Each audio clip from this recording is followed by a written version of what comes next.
Assalamualaikum warahmatullahi wabarakatuh.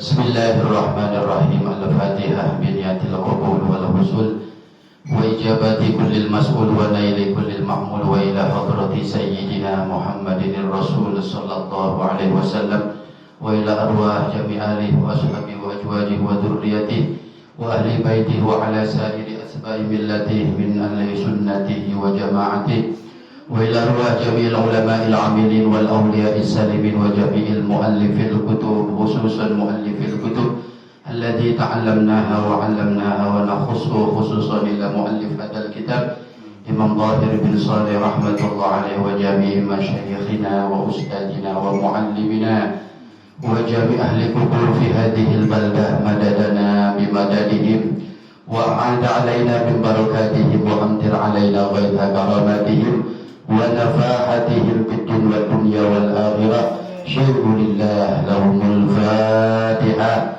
A'udzu billahi minasy syaithanir rajim. Bismillahir rahmanir rahim. Alhamdulillahi rabbil alamin arrahmanir rahim maliki yaumiddin. Iyyaka na'budu wa iyyaka nasta'in ihdinas siratal mustaqim siratal ladzina an'amta 'alaihim ghairil maghdubi 'alaihim waladdallin. Amin. Bismillahirrahmanirrahim. Bismillahirrahmanirrahim. Nawaitu ta'alluma wa ta'lima wa tadhakkura wa tadhkira wan naf'a wal intifa'a wal ifadata wal istifadata wal hassa ala tamassuki bi kitabillahi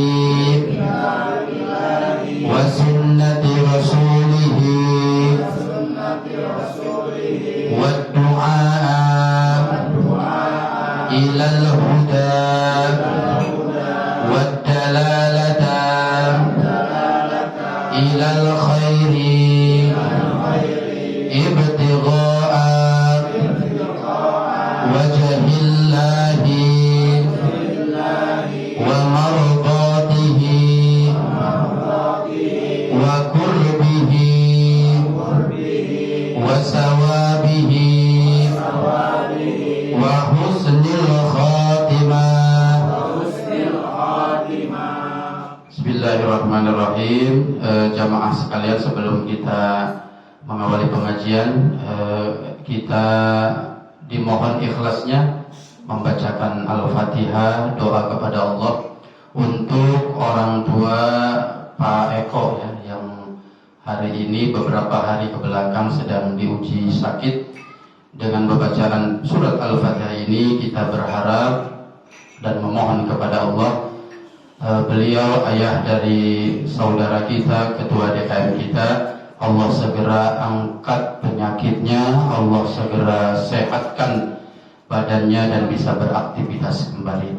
Ala hadihin niyah wa ala kulli niyatin sholihah. Syai'ulillah lahu al-Fatihah. A'udzu billahi minasy syaithanir rajim. Bismillahirrahmanirrahim. Alhamdulillahi rabbil alamin. Arrahmanir rahim. Maliki yaumiddin. Iyyaka na'budu wa iyyaka nasta'in. Ihdinas siratal mustaqim. Siratal ladzina an'amta 'alaihim ghairil maghdubi 'alaihim waladdallin. Amin. Terima kasih. Mudah-mudahan bacaan suratul Fatihah tadi menjadi wasilah, menjadi asbab kesembuhan ayah dari Bapak Eko. Amin ya rabbal alamin. Bismillahirrahmanirrahim. Alhamdulillahi hasbi wa kafa wa salatan wa salaman ala habibihil mustafa wa ala alihi wa sahbihi wa man iktafa. Subhanaka la ilma lana illa ma'allamtana innaka antal alimul hakim. Rabbana yassir wa a'in ya karim waftah bil haqqi wa anta fattahul alim. Amma ba'du. Alhamdulillah yang sama-sama kita hormati Ketua DKM Mushola As-Syariah yang pada kesempatan malam hari ini tidak bisa hadir di tengah-tengah kita, jajaran kepengurusan DKM Mushola As-Syariah, jamaah sekalian yang dapat hadir pada kesempatan malam hari ini, yang mudah-mudahan dirahmati dan diberkahi oleh Allah Subhanahu wa ta'ala, amin ya rabbal alamin. Alhamdulillah, bersyukur kita kepada Allah atas izin dari Allah, atas pertolongan Allah, atas kekuatan dari Allah pula.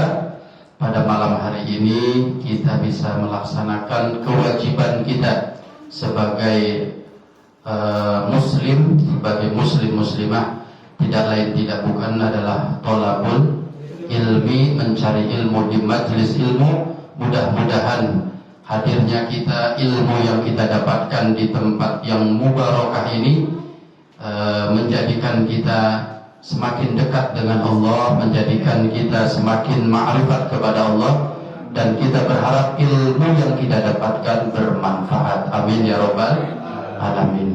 Jadi nanti harapannya setelah dapat ilmu ada perubahan perilaku, itu yang paling penting. Jadi semakin kita sering hadir ke majelis ilmu, semakin banyak perubahan menuju kepada kebaikan. Itu tujuannya, diri kita, bukan untuk orang lain. Kita sudah baik, mudah-mudahan keluarga kita terbawa baik dengan berkahnya ilmu yang bermanfaat, ya.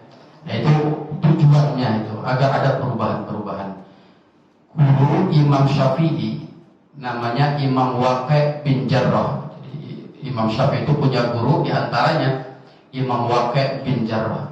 Imam Waqi' bin Jarrah ini ulama besar, orang soleh, ahli ilmu, dicaci maki oleh orang yang tidak suka kepada beliau. Jadi ulama punya musuh, ulama dibenci itu sudah dari dulu, Pak, ya.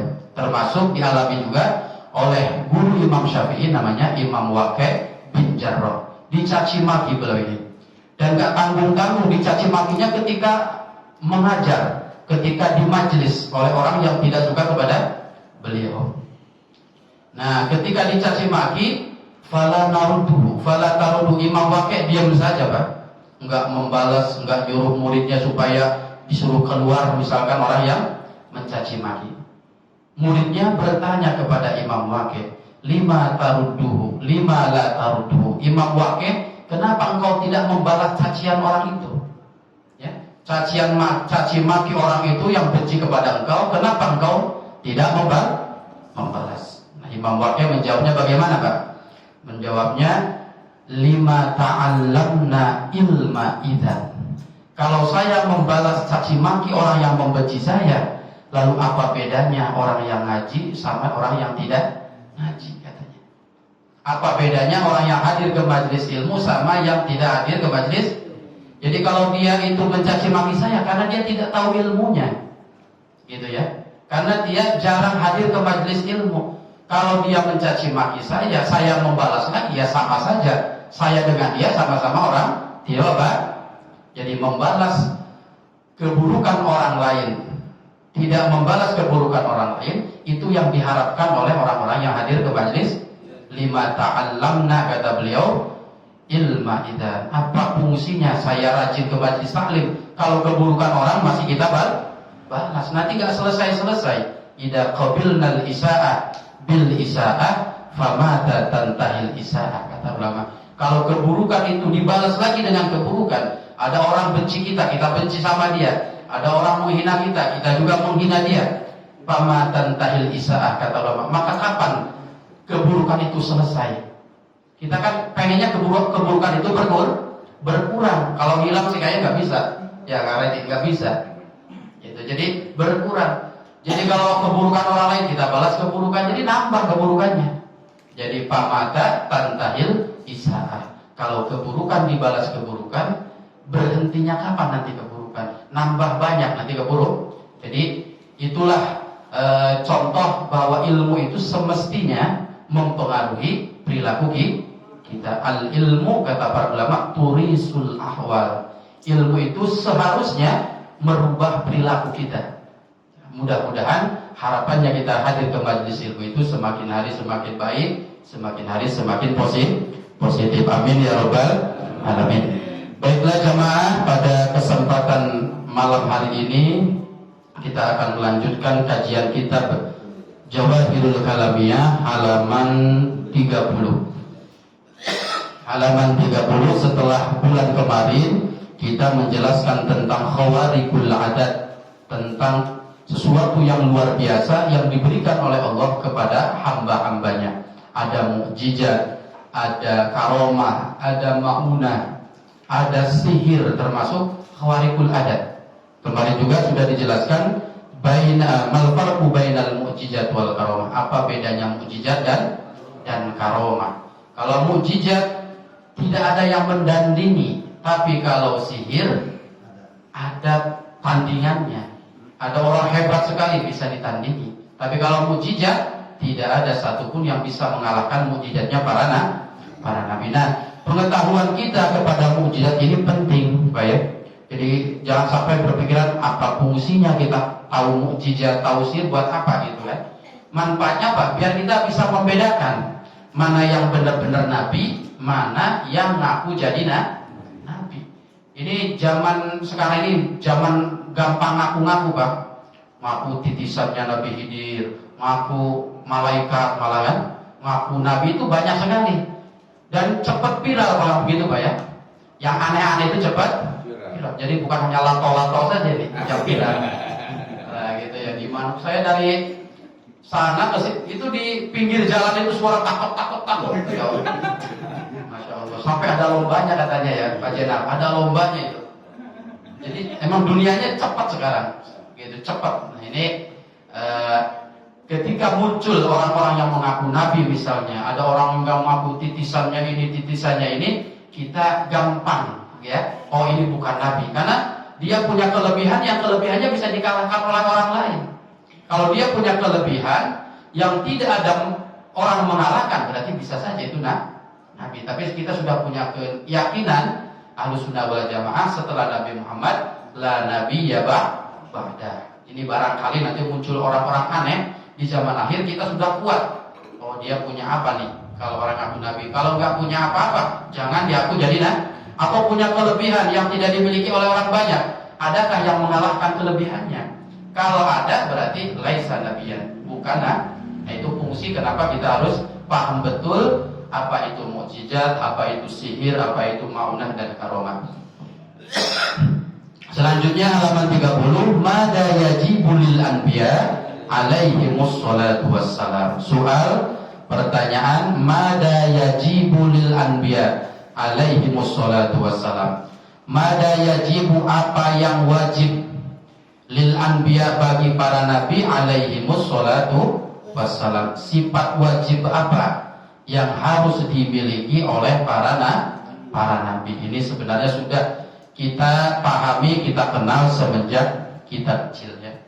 Nah, di sini mengulang lagi. Yajibul lil anbiya, jawabnya wajib bagi semua para nabi, tidak terkecuali. Apalagi rasul, wajib bagi para nabi alaihimus salatu wassalam arba'u sifatin, untuk memiliki 4 sifat. Jadi setiap nabi, setiap rasul harus punya 4 sifat. Disebutnya sifat wajib bagi rasul. Ada sifat wajib bagi Allah, ada sifat wajib bagi para rasul. Apa 4 sifat wajib ini? Wahia, yang 4 itu as-sidqu, sidik, jujur, benar. Kalau ngomong sesuai fakta, itu para nabi. Wal amanah, dapat dipercaya, terjaga dari maksiat. Amanah juga nanti pengertiannya bisa demikian. Wat tabligh, setiap para nabi, para rasul, khususnya para rasul, berkewajiban menyampaikan risalah Allah. Kita sering melihat tabligh akbar gitu ya. Tabligh akbar itu berarti di dalamnya ada penyampaian ilmu gitu ya. Tabligh itu penyampaian ilmu. Setiap para rasul harus menyampaikan apa yang didapatkan dari Allah. Makanya Rasul sendiri mengatakan balighu anni walau ayat, sampaikan dariku, kata Rasulullah, walaupun kamu tahunya 1 ayat, sampaikan. Tahunya bismillah, ajarkan ke istri kita. Tahunya 1 hadis, ajarkan. Ada kewajiban setiap kita menyampaikan ilmu. Jadi jangan nunggu jadi ulama besar dulu. Lah mending kalau nggak jadi gimana gitu kan? Jadi semampu kita ajarkan ilmu kepada siapa? Kepada orang yang membutuhkan ilmu kita. Karena tidak semua orang Pak berkesempatan hadir ke majelis taklim. Ada orang di sekitar kita yang pengen sekali tapi bentrok terus misalkan dengan cari nafkah, bentrok terus dengan urusan-urusan. Nah, ini kita yang diberikan kemudahan oleh Allah berkewajiban ilmu yang kita dapatkan walaupun satu ayat disampaikan kepada siapa? Yang membutuhkan. Jangan menyampaikan kepada orang yang tidak membutuhkan. Sia-sia Pak ya. Jadi ada orang benci sama kita langsung dikasih dalil ya gak mempan Pak, buat apa? Gitu ya. Nyape-nyape nih gitu ya. Nyape itu megel-megeli awak kata orang Jawa ya. Megel-megeli awak gitu. Ya sampaikan kepada yang ahlul ilmi yang siap menerima ilmu. Makanya kata Rasulullah termasuk menyia-nyiakan ilmu wa idawatuhu an tuhaddisa ilma bil ila ghairi ahli. Termasuk menyia-nyiakan ilmu, engkau membicarakan ilmu kepada orang yang tidak mau menerima ilmu dari kita. Jadi kalau Bapak kan dari rumah ke sini kan memang pengen nyari ilmu. Jadi kalau ada orang di pinggir jalan lagi main gitar, didalili gitu Pak. Allah Ta'ala, aduh, habis-habisin waktu Pak. Mending didengar. Kalau nggak didengar dianya ngambil batu gimana beresiko gitu. Jadi nyampain ilmu itu ya harus lihat-lihat kondisi gitu ya. Makanya banyak yang ilmu itu ditolak bukan karena orangnya nggak mau nolak, kitanya nggak tahu tempat, nggak tahu waktu gitu kan. Ada pengajian jam 3 malam, laku nggak Pak? Nggak bisa. Iya, ini Pak ada maghrib aja waktu senggang umumnya orang. Ini kan cuma 3.000 yang datang kan. Padahal warganya ada 13.000 misalnya. Nah itu jadi waktunya didesain pun ya begini ini, apalagi kalau waktunya asal-asalan. Itulah pentingnya manhajud dakwah, metode Jadi tidak hanya dakwahnya yang diperhatikan, tapi manhajud dakwah, metode cara dakwah juga harus diperhatikan. Nah jadi tabligh wal fatonah yang terakhir, fatonah, cerdas para nabi, pintar para nabi. Gak ada para nabi yang bodoh. Jadi bagaimana bisa menunjukkan umat kalau para nabi bodoh? Yang pertama sidik, wa makna sidqi. Apa maksudnya Rasul itu wajib sifat sidik? Nah ini maksudnya. Jadi tidak hanya sekedar benar ya. Wa makna sidqi, adapun maknanya sidik fi haqqihim. Di haknya para nabi kaunu khobarihim mutabiqan lil waqi'. Artinya sidik itu bahwa semua para nabi kabar yang disampaikannya mutabiqan lil waqi', sesuai fakta. Mutabiqan lil waqi', sesuai dengan kenyataan, fakta.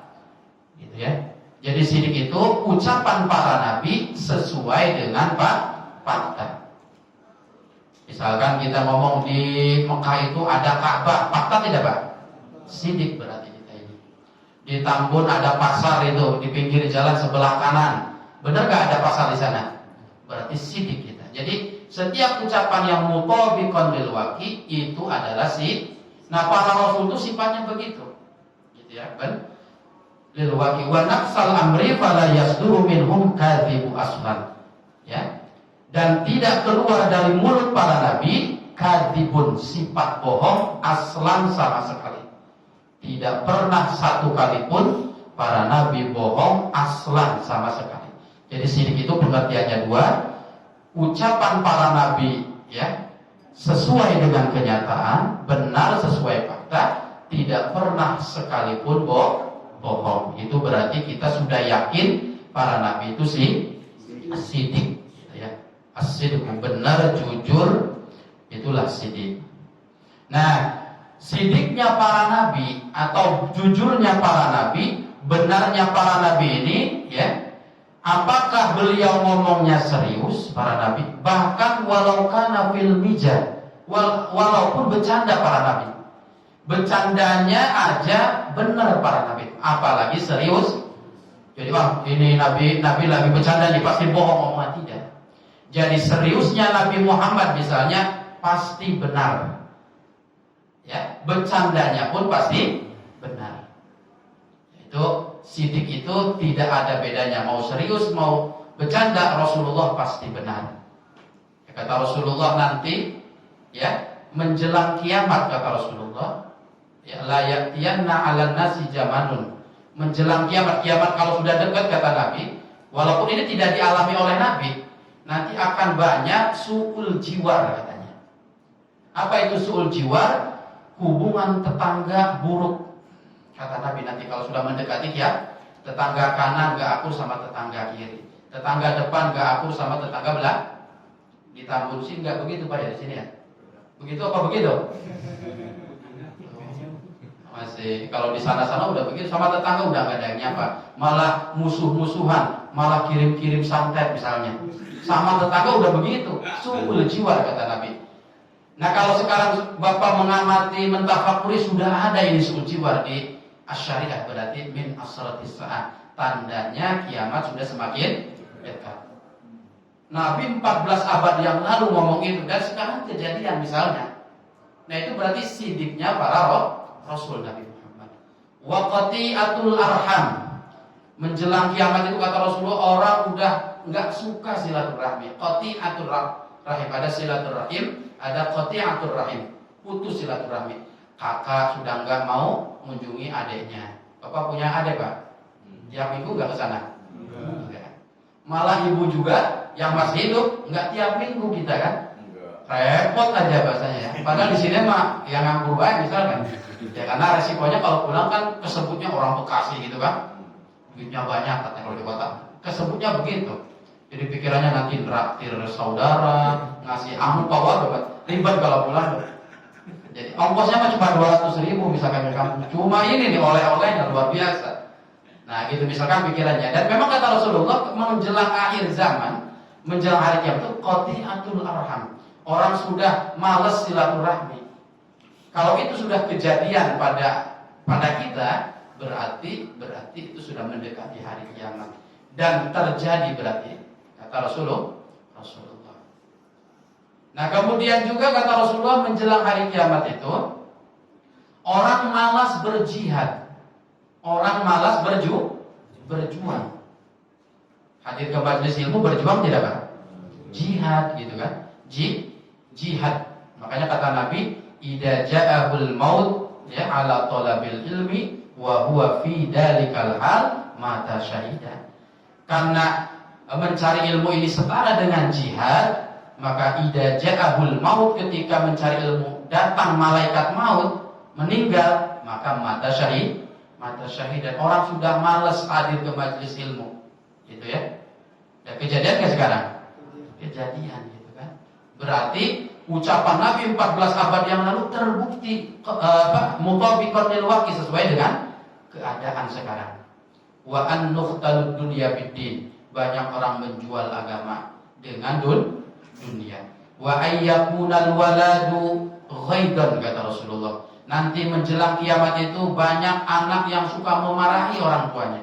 Waladu ghaidan. Banyak anak yang durhaka kepada orang tua. Gitu ya. Bisa kita yang durhaka kepada orang tua, bisa anak kita kepada kita. Jadi sekarang anak-anak sekarang misalnya bapaknya marah, ya volumenya 20, anaknya 50%, 50 tambah kenceng lagi anak. Misalkan ya, wa yakuna waladu ghaidan. Jadi muncul nanti di akhir zaman anak-anak yang pemarah kepada ibunya, kepada bapak banyak yang durhaka. Banyak enggak Pak? Banyak gitu ya. Gitu kan? Bisa kita, bisa anak ya. Wa yakuna waladu ghaidan wal mataru qaidan kata Rasulullah. Menjelang akhir zaman itu, menjelang akhir kiamat kata Rasulullah, wal mataru qaidan, turun hujan di musim kemarau. Udah musimnya udah kacau balau gitu. Mestinya sekarang ini September, misalkan Desember, ber itu katanya bulan hujan kata orang tua. Desember, November, Oktober itu biasanya musim hujan. Ini malah panas. Januari mestinya musim kemarau, malah hujan. Kejadian gak begini? Sering. Sekarang udah BMKG itu udah gak laku prediksi begitu. Meleset terus gitu. Tapi tetap dapat honor dari negara. Walaupun meleset juga kan. Nah ketika musim hujan malah kemarau malah hujan lebat. Nah ini tanda hari kiamat. Wa ayyudaharal ilmu. Nanti wa ayyudaharal qalam. Nanti juga di akhir zaman mudah sekali mendapatkan ilmu, kata Rasulullah. Kalau dulu pengen dapat satu hadis saja, kita harus misalkan ke pondok mana dulu, jalan dulu, naik 3 jam dulu. Ini nyari ilmu satu hadis saja, pegelnya luar biasa. Tapi kalau sekarang gimana Pak? Kuota saja penuh 10 giga sampai ya udah gampang sekali. Mau ceramahnya orang Indonesia, klik nongol. Ceramahnya orang Amerika, klik. Orang Afrika, ada semua. Mudah. Wa ayyudaharul qalam. Jadi ilmu itu dimudahkan oleh Allah.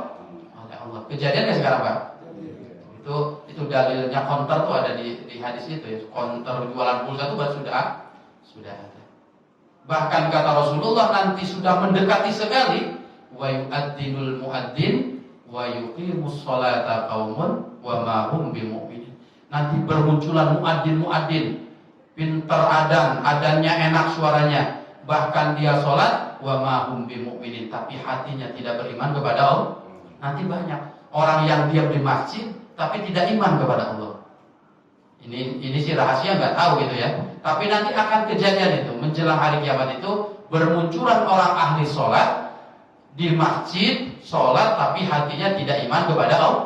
Jadi sholat hanya sholat aja gitu, nggak atas dasar iman. Karena tetangganya ke masjid, ikut ke masjid gitu tuh ya. Karena tetangganya sholat, ikut sholat. Itu nanti akan bermunculan wa ma'hum bimu'minin, tapi dalam hatinya tidak ada keimanan.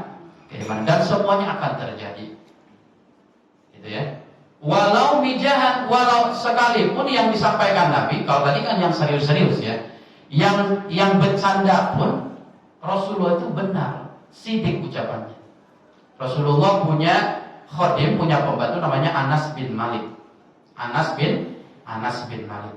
Namanya jelas Anas bin Malik, tapi sesekali Rasulullah ini sambil ketawa, sambil tersenyum, manggil Anas ini ya dzal udunain.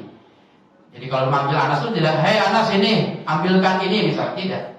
Sesekali Rasulullah mengatakan ya dzal udunain, hei yang punya 2 telinga, ngomongnya begitu. Bercanda apa serius ini begini? Yang kupingnya 2 sini gitu kan. Rasulullah itu sering begitu kepada Anas. Padahal namanya Anas tapi ngomongnya, yang matanya 2 ke sini. Untungnya cuma Anas saja. Kalau ada situasinya dua-duanya melapor itu kan. Bercanda sambil Anasnya pun ketawa, Anas bin Malik. Rasulullah itu ngomongnya kepada Anas, ya dal udunaini, wahai orang yang punya 2 telinga.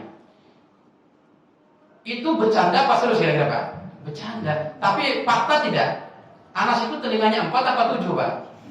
2. Makanya fakta, walaupun bercanda, tidak melenceng dari kebenaran Rasulullah. Ya dal udunain. Kata Imam Usamah, wa hadal mijah. Kata Imam Usamah, itu Rasulullah itu lagi bercanda sama sahabat Anas. Gitu ya. Padahal enaknya sih ngomong Anas saja gitu kan, tapi ya dal udunain. Tapi menurut Imam Baizuri, itu bukan bercandanya Rasulullah, itu madah. Madah itu pujiannya Rasulullah kepada sahabat Anas bin. Kenapa dipanggilnya wahai orang yang punya 2 telinga? Tidak dikatakan wahai orang yang punya 2 mata, wahai orang yang hidungnya bolong 2 misalkan. Tapi dikatakannya ya dal udunaini, wahai yang punya 2 telinga, karena sahabat Anas ini orang yang paling ketat kan? Telinganya paling ketat untuk mendengar yang haram-haram. Makanya telinganya tajam, pikirannya cerdas Anas bin Malik. Termasuk salah satu sahabat yang paling banyak meriwayatkan hadis Rasulullah adalah sahabat Anas, karena cerdasnya luar biasa. Kenapa cerdas sahabat Anas? Karena telinganya tidak pernah mendengar yang haram. Makanya digelari ya dal udunain, wahai orang yang 2 telinganya tajam, tidak mendengar yang haram, akhirnya kecerdasannya melebihi rata-rata. Jadi kenapa kalau kita majelis ilmu hadir, pulang ke rumah lupa? Ya karena ya itu STMJ kita ya, ibadahnya ayo, maksiatnya ayo, oke gitu kan. Campur aduk kita ini, masih campur aduk. Tapi kalau sedikit-sedikit matanya ditundukkan gitu ya, sedikit-sedikit telinganya ada yang gibah, kurangi. Kalau total sih rada sulit juga Pak ya. Kita kan bersosial gitu kan. Ya minimal dikurangi, istighfarnya dibanyakin, minimal begitu. Nah itu nanti ada pengaruhnya. Inaratul akli maksyubun bitaubil hawa, kata ulama. Hati itu, kecerdasan itu akan sedikit-sedikit hilang bitauil hawa, karena mengikuti hawa nafsu. Gampangnya kalau kita maksiatnya rajin, ilmunya nggak mau masuk Pak. Kalau ke tempat-tempat yang kotor nggak mau. Jadi kalau maksiat kan matanya berarti kotor, telinganya kok kotor, hatinya kok, ilmu itu tidak masuk. Ya, li'annal ilma nurun wa nurullahi la yahdi lil hasib, katanya. Bahwa ilmu itu cahaya, tidak akan masuk kepada hati yang banyak maksiat. Gitu ya. Itu sahabat Anas bin Malik. Makanya Imam Syafi'i kalau dari masjid, Pak, kalau pulang dari masjid Imam Syafi'i, dia ngambil kapas, Pak. Imam Syafi'i itu usia 6 tahun, 7 tahun itu kalau ke masjid bawa kapas gitu. Dimasukkan, kalau dari masjid itu dimasukkan kapas itu. Kata ibunya, Asy-Syafi'i, kenapa engkau kemana-mana bawa kapas? Dari masjid bawa kapas. Ditutup telinganya. Kata Imam Syafi'i, kalau saya tidak membawa kapas, saya tidak menutupi telinga saya pulang dari masjid ke rumah, maka semua yang saya dengar akan saya ingat sampai mati. Saking apa? Saking mendengar saja langsung ingat, nempel gitu ya. Makanya kemana-mana ditutupin telinganya. Kalau kita ditutupin telinganya, buat apa itu? Musik-musikan kan? Headset kita kan? Ditutup telinganya, tapi buat dengar yang macam-macam misalnya. Imam Syafi'i itu cerdasnya luar biasa. Itu usia 6 tahun, 5 tahun itu yang didengar langsung hafal, gitu ya. Udah berapa giga nggak tahu itu kemampuan akalnya itu ya. Luar biasa. Nah itu jadi ketika Rasulullah bercanda pun beliau apa mengatakan bahwa bercandanya itu dan masih banyak lagi bercanda Rasulullah yang tidak berbohong. Jadi sekali lagi, sidik artinya meyakini bahwa semua Rasul itu ucapannya sesuai dengan fakta dan tidak pernah berbohong sama sekali. Itu namanya sidik. Wa ma'nal amanah. Apa maknanya amanah? Para Rasul harus punya amanah. Fi haqqihim qaulu dhawahirihim wa bawatinihim mahfudatan minal wuqu'i fi ma la yurdiyal haqq.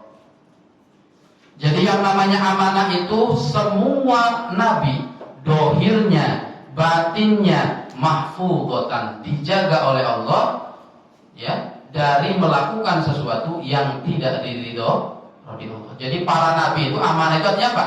Para nabi itu dohir batinnya dijaga oleh Allah untuk melakukan yang haram-haram. Kalau bahasa gampangnya maksum dulu ya. Jadi amanah itu sama dengan maksum. Kalau kita sering dulu ketika kecil amanah itu terpercaya gitu ya. Ya terpercaya betul ya, karena dia tidak pernah melakukan dosa. Para nabi itu artinya amanah tidak pernah melakukan dosa karena dijaga oleh Allah Subhanahu wa ta'ala. Akhirnya muncul pertanyaan. Ini di halaman 31 ya, meloncat gak apa-apa. Idza kana al-isyanu mustahilan, soal. Para nabi katanya dijaga oleh Allah, tidak pernah maksiat, tidak pernah berdosa. Idza kana al-isyanu mustahilan fi haqqil anbiya. Kalau maksiat itu mustahil bagi para nabi, fa kaifa akala adamu minasy-syajarati allati nuhiya anha. Halaman 31 itu. Fa kaifa akala. Kalau para nabi itu mustahil, tidak mungkin bermaksiat, kenapa Nabi Adam makan buah khuldi? Maksiat bukan Pak? Kesalahan bukan itu? Salah. Nah ini bagaimana menjelaskan ayat itu? Nah jawabannya halaman 31 di bawah itu. Jawabannya inna adama. Jadi untuk menjawab kok Nabi Adam makan buah khuldi, kok Nabi Muhammad apa itu dalam Al-Quran itu abasa wa tawalla an ja'ahul a'ma. Nabi Muhammad ketika ngobrol sama pembesar Quraisy, tiba-tiba ada sahabat yang baru masuk Islam namanya Abdullah ibnu Ummi Maktum, orang yang buta, ya dararul basar. Gitu ya. Ketika ngomong sama Abu Jahal, sama Utbah, sama Abbas bin Abdul Muthalib pembesar Quraisy, datang orang buta, gitu ya. Ingin belajar sama Nabi ilmu, oleh Nabi dicuekin Pak. Abasa wa tawalla, muka Rasulullah bermuka masam. Baik tidak Pak? Kalau ada orang datang mukanya cemberut, baik tidak Pak? Kebaikan apa keburukan? Kenapa dilakukan Rasul? Katanya Rasul itu maksum, katanya Rasul itu mahfudhah, dijaga amanah dari dosa. Tapi kenapa Nabi bermuka masam kepada Abdullah ibnu Ummi Maktum? Kenapa Nabi Adam makan buah hul? Seakan-akan bertabrakan ya Pak ya. Betul nggak Pak? Bertentangan. Nah ini jawabannya di sini ya.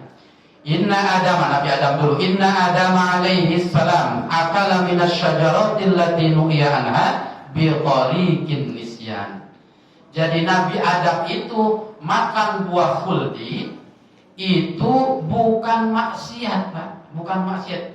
Tidak boleh mengatakan maksiat, itu su'ul adab, akhlaknya tidak. Oh, Nabi Adam bermaksiat. Itu sama seperti bapak, ya ada anak ngomong bapaknya tukang nyolong misalnya. Bapak saya pencuri. Dengan itu bagus kalau gitu Pak. Walaupun bapaknya pencuri misalkan. Ada anak mengatakan bapak saya pencuri, baik tidak begitu? Kurang baik gitu ya. Walaupun bapaknya pencuri misalkan. Jadi Nabi Adam makan buah khuldi itu bitorikin nisyan, bukan isyan. Kalau isyan maksiat, kalau nisyan itu karena lupa.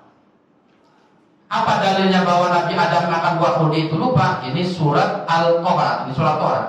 Qala Allah Ta'ala, kata Allah dalam surat Toha ayat 115, walaqad ahidna ila adama min qablu fanasiya walam najid lahu azma. Itu ya, halaman 31 di bawah. Walaqad ahidna, kata Allah, aku telah berpesan ila Adam min qablu, dulu sudah berpesan saya kepada Nabi Adam ketika mau masuk surga itu dipesani oleh Allah. Ya. Apa pesannya? Jangan wala taqraba hadis. Tolong Adam, kamu boleh ngapain saja di surga, tapi tolong nih ada satu yang enggak boleh, wala taqraba. Jangan dekat-dekat pohon ini, dekat-dekat aja enggak boleh. Gitu. Apalagi makan buah khuldi. Jadi yang diartikan dekat mah nggak boleh, berarti kalau makan boleh ya. Wala taqrabuz zina. Tidak boleh mendekati zina, kata berarti zinanya sih boleh kalau gitu kan. Yang dilarang kan mendekatnya katanya kan. Zinanya boleh. Wah ini ngajinya sambil ngantuk kayaknya gitu ya. Itu bahayanya kalau ngaji ngantuk tuh sepotong-sepotong ilmunya. Saya dapat dari Ustaz wala taqrabu hadis syajarah atau wala taqrabuz zina. Jangan mendekati zina. Mendekati yang nggak boleh. Kalau jinahnya halal berarti kan. Ya kan larangannya itu ya. Wala taqul lahuma uffin, kata Al-Qur'an, jangan ngomong sama orang tua. Tolong beli mama nyuruh baik, itu nggak boleh itu. Wala taqul lahum, yang dilarang ngomong berarti nendang orang tua boleh. Orang tua disalto boleh berarti kan. Ditempelin orang tua boleh. Nggak ada ayat Quran tidak boleh menempelin orang tua, ada nggak Pak? Tidak boleh menendang wajah orang tua, tidak boleh. Tidak boleh menyiksa orang tua, enggak ada. Adanya wala taqul lahuma uffin. Nah, ini kalau serampangan memaknai, ini berbahaya gitu ya. Nah, ini jadi kembali lagi, walaqad ahidna ila adama min qablu. Saya ini kata Allah sudah berpesan kepada Nabi Adam, tapi Nabi Adam bagaimana? Fanasia. Nabi Adam akhirnya lupa. Bukan fa'aso akhirnya dia maksiat, bukan. Fanasia kata Allah. Fanasia maka Adam lupa, walam najid lahu azma. Karena Nabi Adam itu lupa makan buah khuldi, walam najid lahu azma. Dan saya tidak melihat sedikit pun di hati Nabi Adam azma, tujuan untuk makan buah khuldi. Gak ada niat sama sekali Nabi Adam makan buah khuldi. Lupa, orang lupa tuh ya lupa Pak ya. Jadi wan nasi ghairu asin wala mu'akhidun. Karena Nabi Adam ini lupa makan buah khuldi, maka wan nasi, orang yang lupa itu ghairu asin, bukan orang maksiat. Wala mu'akhidan, dan orang yang lupa itu tidak disiksa oleh Allah, tidak maksiat, tidak berdosa, tidak disiksa oleh Allah. Contoh gampangnya begini Pak ya. Bapak puasa bulan Ramadan wajib. Ya. Kalau makan tiba-tiba jam 8 pagi itu Bapak beli nasi uduk makan. Ya. Dan setelah makan, ya Allah saya ini lagi Ramadan nih, makan tanggal 1 Pak ya, masih remang-remang gitu, masih lupa. Kira-kira puasanya batal nggak Pak kalau lupa makan nasi 2 bungkus uduk itu? Masya Allah, udah rezeki banget itu ya. Karena tanggal 30 sebelum Ramadan itu kan biasanya kita rutin 2 bungkus itu kan, sarapan gitu. Pas tanggal 1 Ramadan, padahal malamnya sahur, tarawih. Ya namanya lupa kan nggak ingat Pak ya. Ya lupa tuh nggak ingat, ya udah makan 2 ya makan 2. Setelah selesai ya Allah saya ini puasa. Kira-kira batal nggak puasanya? Kenapa nggak batal? Karena lupa. Kira-kira berdosa tidak orang lupa itu? Tidak berdosa. Disiksa nggak nanti di akhirat karena makan buah bungkus nasi uduk? Enggak. Karena tidak berdosa, karena lupa, tidak dikatakan maksiat dan tidak disiksa nanti. Tapi kalau makan nasi uduknya memang tanggal 15 Ramadan, sengaja bawa uang, ya istri masih tidur, mumpung istri lagi tidur, nyari warteg buka nggak Pak biasanya? Setengah tiang itu Pak ya biasa di mana-mana. Ini itu berarti kalau buka di tengah hari jam 11 tanggal 15 Ramadan, makan itu kira-kira batal nggak puasanya? Ya batal, ya dosa, ya nanti disiksa. Apa yang membedakan? Sama-sama makan. Yang ini dosa, yang ini tidak. Ada unsur kesengajaan, tidak ada unsur kesengajaan. Nah, Nabi Adam itu makan buah itu lupa, Pak. Karena lupa, jangan dikatakan maksiat, makanya. Kalau lupa, jangan dikatakan Nabi Adam berdosa. Berarti tidak bertentangan sebenarnya. Nabi Adam itu bukan maksiat. Jelas, Pak ya? Itu kita harus membiasakan Nabi Adam lupa makan buah kuldi. Jangan Nabi Adam apa? Nabi Adam bermaksiat itu nggak sopan banget gitu ya, nggak sopan sekali. Nah dalam tafsir lain dijelaskan kenapa kok sampai Nabi Adam itu lupa makan buah khuldi atau sengaja makan buah khuldi. Karena iblis itu Pak mati-matian ngegoda Nabi Adam nggak mempan-mempan, cara halus nggak mempan, cara keras ini susah sekali si Nabi Adam Siti Hawa ini digoda oleh saya kata iblis untuk makan buah khuldi. Ya dalam Al-Quran dijelaskan wa qasamahuma ya wa qasamahuma wa qasamahuma innaka laminan nasihin gitu ya. Kata iblis wah satu-satunya cara kata iblis supaya Adam ini makan buah khuldi sama Siti Hawa, saya akan menipu Nabi Adam saja. Apa kata iblis? Wallahi, ada kata Allahnya tuh. Wallahi, demi Allah, kata siapa? Kata iblis, Adam, Hawa, wa qasamahuma. Iblis itu bersumpah kepada Adam dan Hawa, inni laminan nasihin. Wa qasamahuma, inni lakuma laminan nasihin. Kata iblis. Demi Allah, kata iblis, mulai hari ini Adam, Hawa, tadinya sih dilarang makan buah khuldi, tapi hari ini diperbolehkan makan buah khuldi. Sebelum ngomong itu, iblis ngomongnya apa? Wallahi dulu, demi Allah. Nabi Adam karena di depannya ada wallahi demi Allah, akhirnya gak pikir-pikir, makan aja buah khuldi. Dan itu pun apa? Dan itu pun gak makan sampai kenyang. Makanya di ayat selanjutnya, falamma dhaqa syajarah. Ketika Nabi Adam mencicipi, enggak sampai makan kenyang, enggak. Dhaqa itu apa? Mencicipi saja ketika buah khuldi itu diambil, dhaqa mencicipi. Jadi jangan dianggap Nabi Adam kayak orang lahap gitu, Pak, makan buah khuldi, masuk lagi. Falamma dhaqa. Ditegur sama Allah, Adam, piye sampean dia? Kalau bahasa kita, gimana kamu ini? Wala taqraba hadis syajarah. Sekarang iseng-iseng mencicipi buah khuldi. Nabi Adam ditegur oleh Allah. Ya, ditegur oleh Allah. Kata Nabi Adam, fa wallahi, jawabannya Nabi Adam ketika ditegur oleh Allah, ketika disadarkan oleh Allah, kata Nabi Adam, fa wallahi wa izzatika ya Rabbi, ya, fama donantu anna ahadan yuhliku bika kadiba.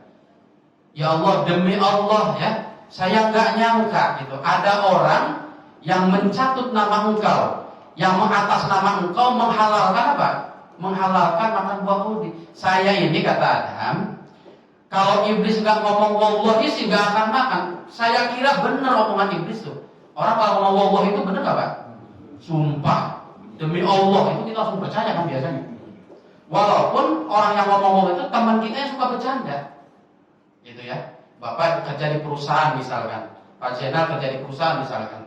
Jarang-jarang bosnya manggil, jarang-jarang. Setahun sekali juga enggak misalnya. Punya teman yang suka bercanda, datang Pak Jenal, wallahi demi Allah kamu dipanggil bos. Kira-kira langsung ke bosnya apa? Mikir-mikir dulu. Langsung, ini bosnya yang bilang, ini bos saya yang tiap bulan transfer uang ke saya ini. Enggak mikir, padahal itu yang ngomong siapa? Tukang bercanda, tukang ngebohongin Pak Jenal. Tapi karena ada demi Allah bos kamu manggil kamu, padahal si bercanda itu. Kesana ya tilang-tilang kata bosnya, kenapa ini sini? Lah, kata Pak Jenderal katanya sini. Kenapa prank gitu ya? Nah, posisinya Nabi Adam itu seperti Pak Jenderal itu. Iblis itu seperti temannya suka bercanda itu. Karena iblis ngomongnya, wallahi, demi Allah wahai Adam dan Hawa, engkau ini sudah sekarang diperbolehkan makan buah khuldi. Berarti ada unsur kesengajaan nggak tuh Nabi Adam makan buah khuldi? Tidak sengaja, karena kena prank. Kenapa? Karena tipuan daripada iblis. Jadi mulai dirubah mindset kita. Nabi Adam itu kejebak gitu kalau bahasa gampangnya. Yang pertama kata Allah lupa, yang kedua ditafsirkan mengatakan Nabi Adam itu dijebak oleh iblis dengan mengatasnamakan Tuhan. Ya, famadonantu min ahadin, famadonantu anna ahadan yakhlifu bika kadiba. Saya nggak nyangka ya Allah, ada hambamu iblis namanya, ya, agar saya makan buah khuldi sampai bersumpah atas nama engkau. Ya saya nggak mikir-mikir karena ada nama engkau, saking saya mengagungkan engkau. Pak Jenderal nggak mikir-mikir benar apa enggak diucapkan temannya. Karena yang manggil ini big bossnya, karena atas nama Allah gitu Pak ya.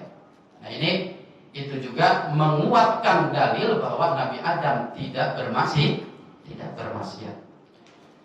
Wa amma nisbatul isyan ilaihi, bahwa wa amma halaman 31, wa amma nisbatul isyan ilaihi fi qaulihi ta'ala wa 'asa adamu rabbahu faghawa, halaman 32, wa 'asa adamu rabbahu faghawa summa iztabahu rabbuhu fataba alaihi wa hada. Ada lagi orang ngeyel lagi Pak ini. Ya oke lah, saya terima Nabi Adam lupa, Nabi Adam kejebak oleh iblis. Tapi dalam Al-Quran surat Toha juga dijelaskan ayat 121 kata orang bertanya ini. Apa? Allah mengatakan wa 'asa Adam. Ketemu apa? Halaman 32 di atas. Ada ya? Wa 'asa Adamu, Nabi Adam bermaksiat. Allah sendiri yang ngomong. Nah ini gimana? Katanya tadi lupa. Sekarang di ayat lain Allah mengatakan apa? Wa 'asa Adamu rabbahu. Nabi Adam durhaka kepada Tuhan. Apa kedurhakaannya Nabi Adam? Makan buah khuldi. Nah ini bagaimana dengan ayat 121 surat Toha ini? Kalau tadi kita sudah paham, lupa, dijebak. Tapi ada ayat lain Allah sendiri mengatakan wa 'asa Adamu rabbahu faghawa. Nah kenapa Nabi Adam ini dikatakan oleh Allah dalam ayat lain berdurhaka kepada Allah, bermaksiat kepada Allah. Nah ini penjelasannya kata para ulama, kita harus memahami ada namanya mukhalafah. Mukhalafah itu tidak melakukan ketaatan. Namanya mukhalafah dalam agama. Mukhalafah.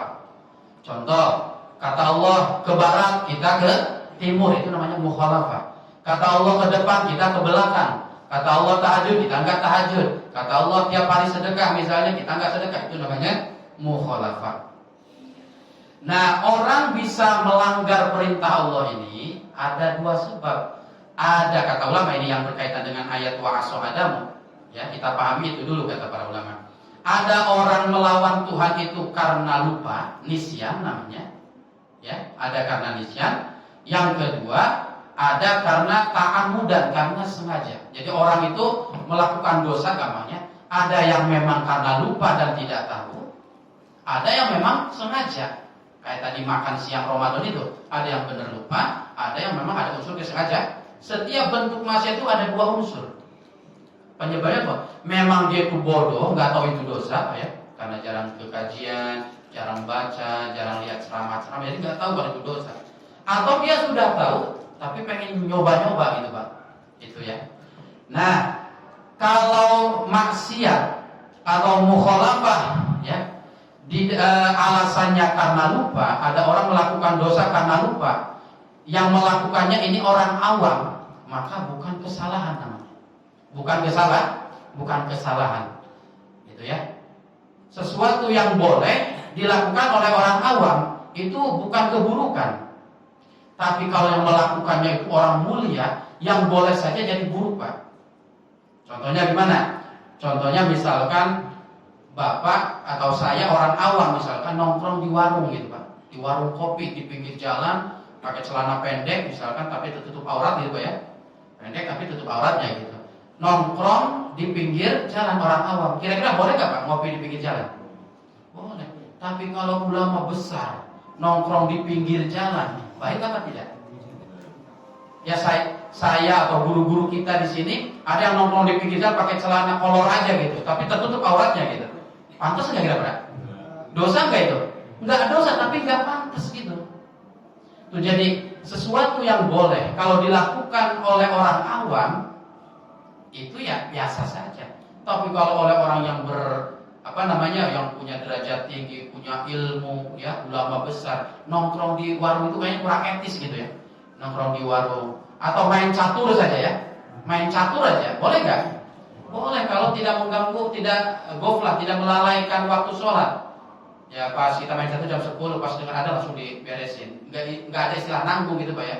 Itu nggak apa-apa kalau gitu. Sekarang ada ulama besar punya santri puluhan ribu main catur di depan pondoknya, gimana? Boleh nggak? Boleh sih boleh, tapi kelihatannya gimana gitu Pak ya? Kurang etis gitu. Main kartu, main apa misalkan gitu kan kayak kurang etis. Nah itu. Nah Nabi Adam itu lupa makan buah khuldi ya.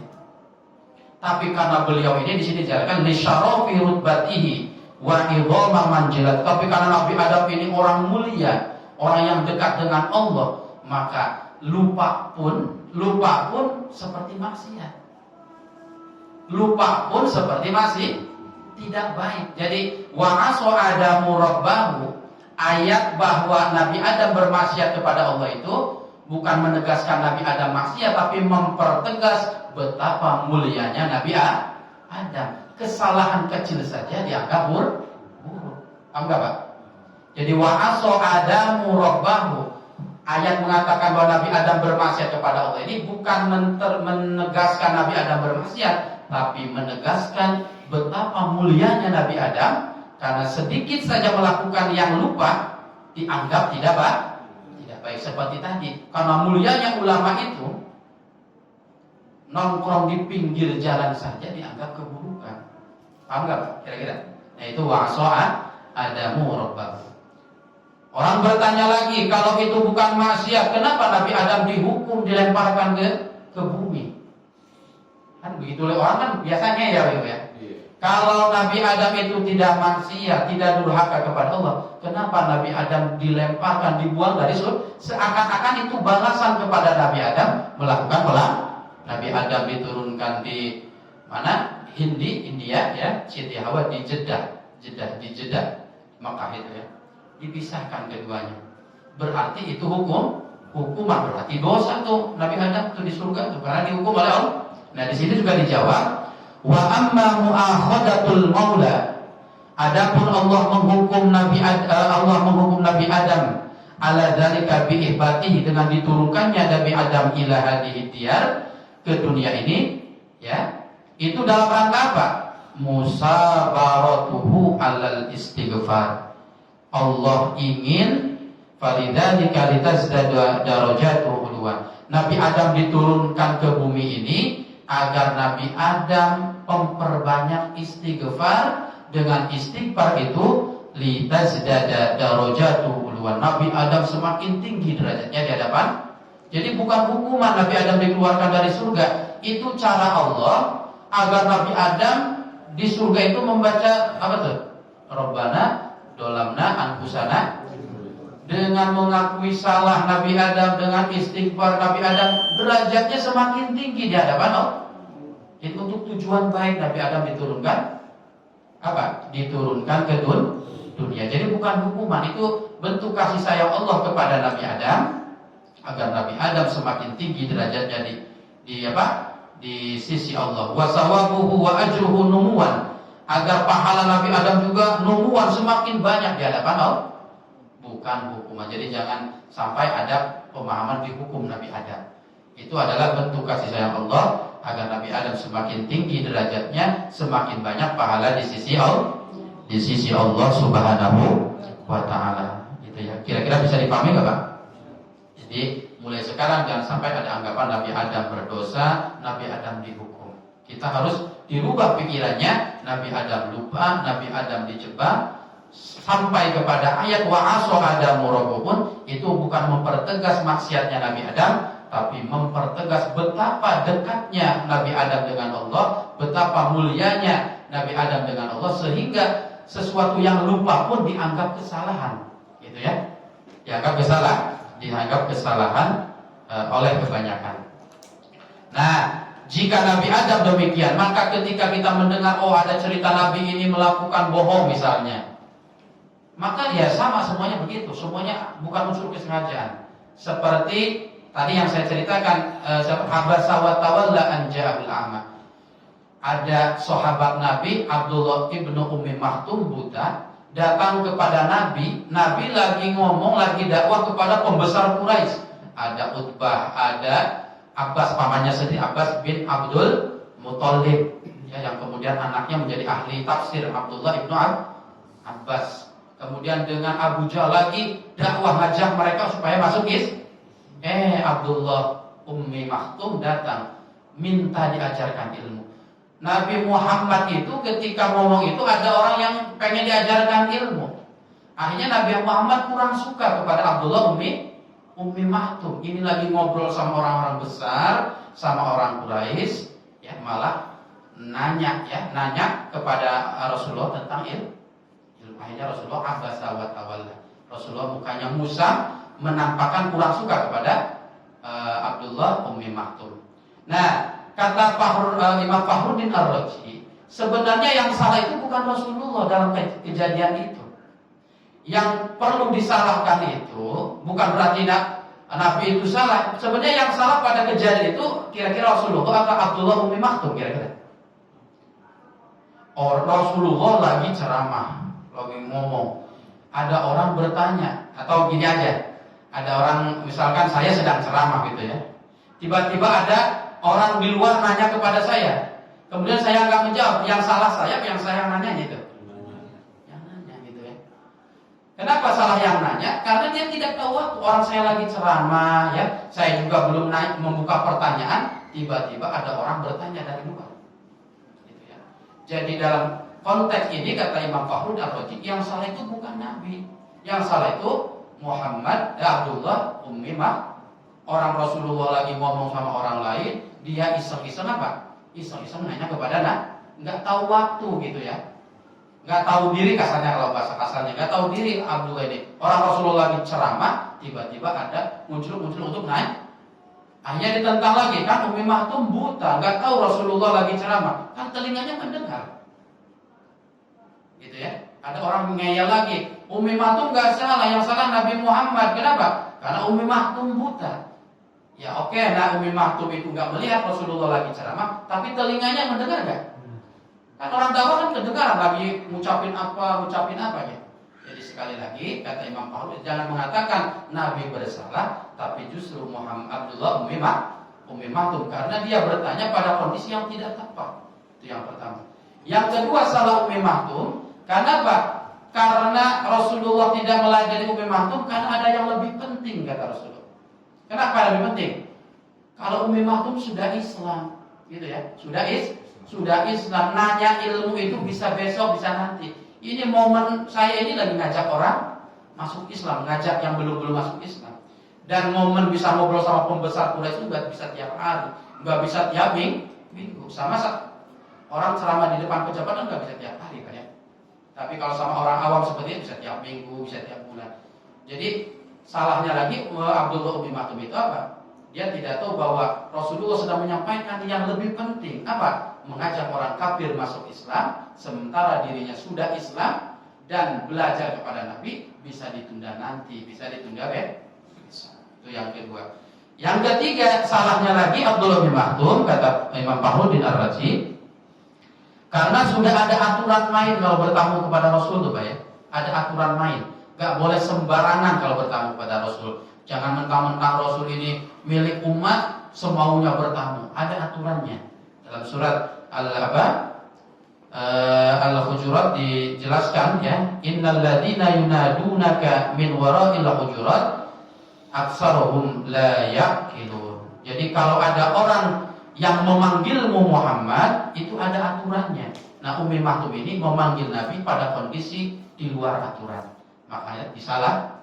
Jadi permasalahan Rasulullah bermuka masam itu bukan Rasulullah salah, bukan, ya.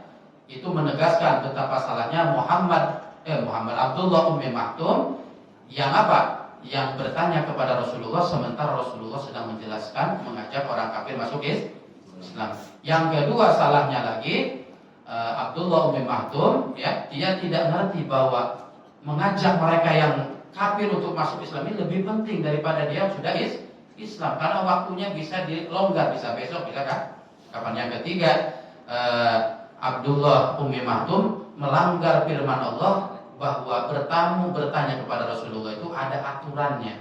Dia semaunya gitu kan. Jadi kurang, Pak. Nah, itu juga. Jadi segala bentuk yang kelihatannya kesalahan para nabi jangan sampai keluar daripada mulut kita Rasul bermaksiat, Rasul berdosa. Tapi yakinilah pasti, ya, kayak Nabi Adam itu unsur kelupaan dan lain sebagainya. Itu artinya amanah. Jadi amanah itu artinya bahwa semua para rasul dohir batinnya dijaga oleh Allah Subhanahu wa taala. Jadi dua dulu. Yang pertama ada sidik, yang kedua ada amanah. Nah, tadi sudah jelaskan para Nabi Adam, Nabi Muhammad semuanya tidak bermaksiat, ya. Termasuk Nabi Adam yang sering kita dengar ceritanya bermaksiat. Kita mulai sekarang jangan mengatakan bermaksiat, tapi lupa Nabi Adam makan buah itu pun tidak makan orang lahat. Falamma dzaqa syajarat. Dzaqa itu cuma mencicipi saja. Karena sudah ditegur ya dilepas lagi gitu. Itu tentang maksumnya para nabi, kisah Nabi Adam dan bermuka masamnya Rasulullah kepada orang buta. Sebelum ditutup, barangkali ada yang ditanyakan, silakan. Ada yang bertanya?